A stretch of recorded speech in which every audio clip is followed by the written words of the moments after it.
Now, everyone knows Nahida is going to be an incredibly popular character and powerful in Genshin Impact, but she's got 3 main ways of usage and thus 3 different builds, and this is going to affect the viability of her weapons in 3 different ways. And those 3 ways are going to be the mono bloom team, the on-field DPS Nahida, and the off-field DPS Nahida. Now, while the bloom team's kind of over on its own, the on and off-field DPSs, traditionally Nahida is going to have some sort of electro character in the party because hyper bloom or the aggravate / quicken reactions are too good. And then you have the on-field one where you're just spread spamming with Nahida as your main DPS. Now, the one thing all 3 of these builds are going to have in common is access to the Magic Guide. Now, the Magic Guide is a 3-star book that you can easily refine because it's so easy to gain access to, that has a ton of elemental mastery, more than some of the 4-star options that we'll go over, and also gives you damage bonus if the enemy is afflicted by either Electro or Hydro. And for the vast majority of pretty much every team Nahida is going to be in, you're going to have either an Electro character or a Hydro character or multiples of them that spam these elements. And so for most builds, this thing's going to be incredibly powerful, and we're going to use this as the baseline for our damage. That'll be very easy for you guys to follow along when we showcase the weapons.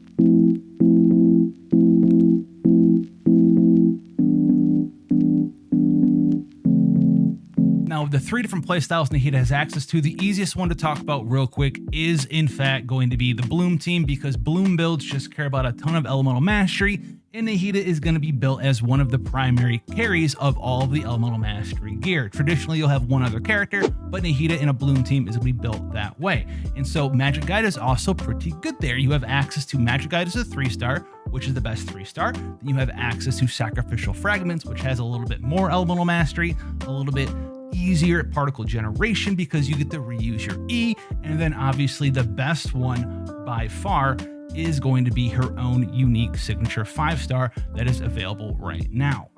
Now, each of these weapons in a Bloom team are just a little bit better than the previous one, so use whatever copy you have lying around that's the highest level that gives you the highest elemental mastery for that Bloom team.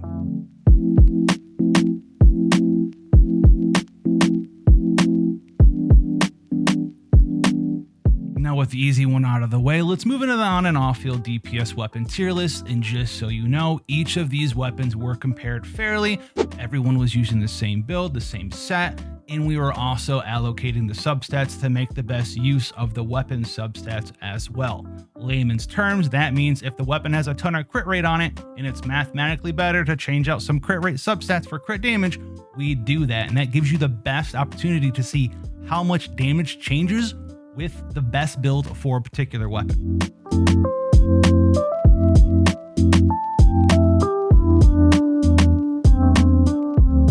Now, starting with the off-field tier list first, we're going to be starting with none other than the R5 version of the Magic Guide. Now, this weapon's fantastic for Nahida as it not only gives you elemental mastery to help with reaction damage, but her E proc also scales with elemental mastery in addition to that. That's not the greatest part. You also have the refinement Bane of Storm and Tide, and Dendro loves both Electro as well as Hydro, and if she's the sole off-field DPS, your Dendro reactioner, she's going to be able to apply Bane of Storm and Tide to everything she does.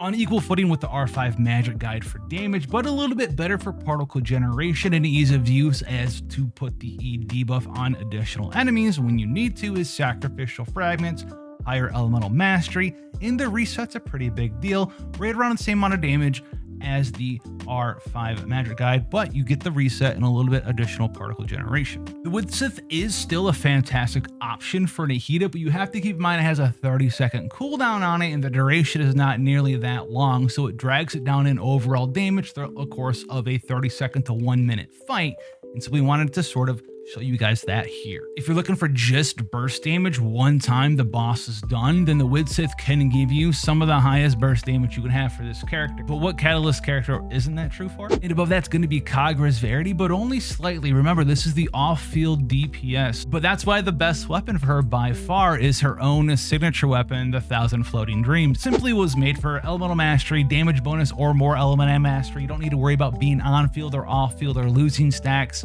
It's fantastic, 100% uptime and everything. It's great. But even when compared to the other competitors, while it is by far the best weapon, you're gonna have to ask yourself, is it really that much of a difference for me to care? Is 11 to 12% additional damage, or maybe a little bit more than that 17, worth the pick? And with no endgame in Genshin, I'll have to leave that one up to you, okay? Now, if the weapon you were looking for as an off-field DPS isn't listed here, it's worse than the magic guide. That includes things that lose stacks like the Lost Prayers to the Sacred Wind, which is going to be a lot better on the on-field DPS build. But a lot of these other things are like 4 or 5% worse, so I wouldn't even try to use these. Please don't use these. But you really don't want to use any of these things. These were 10, 15, 20% worse than magic guide.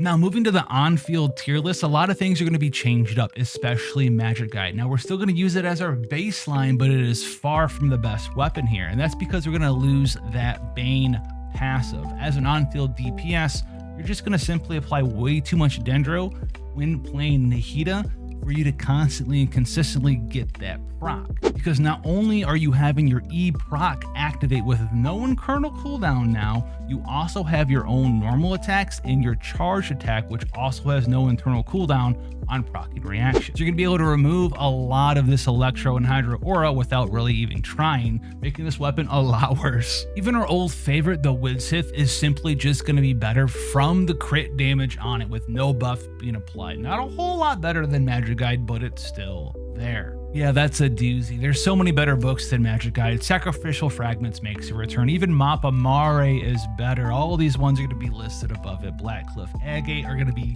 3, 4, 5, 6, 7, 8, 9, 10% better DPS wise than our lovely Magic Guide. Now, the top 5 big winners here, we're gonna have to start with a maxed out Solar Pearl. It has a lot of crit chance, has some nice damage bonus that you can make use of because you are out there using your normal and charged attacks as a main on-field DPS. Lost Prayers to the Sacred Winds in Kagura's Verity are pretty great, but they still suffer a little bit even as an on-field DPS, because when you swap that character out, you lose all of those stacks. Lost Prayers is basically a 33 crit rate thing, and then if you have access to 8 seconds of combat, well, the first 4 you have no buff, the second you have 1 stack, and then you're off the battlefield to redo with somebody else. If you have a team that maintains Nahida on the field a lot, then these 2 weapons are going to be great for you. But if you're seeing yourself swap her off every 8 to 10 seconds to rebuff and bring her back out, don't use these weapons. You'd honestly probably have a better time with the Widsith. And obviously, by far the most consistent weapon, once again, and the best weapon for all 3 builds, is going to be her own unique weapon. Of course, it's going to be better than everything else because that's how the game's designed. But it's going to be, 10 to 12% better in some instances. Some instances, it could be as little as 5%. Just depends on what you have access to. Hopefully this information has helped you guys out a ton. I have a lot of Nahida content and Genshin content coming out in the future. If you want to see that stuff, make sure you check it out. We're doing a mono archon team. We're doing all the cool stuff. I'll see you there. Till then, take care.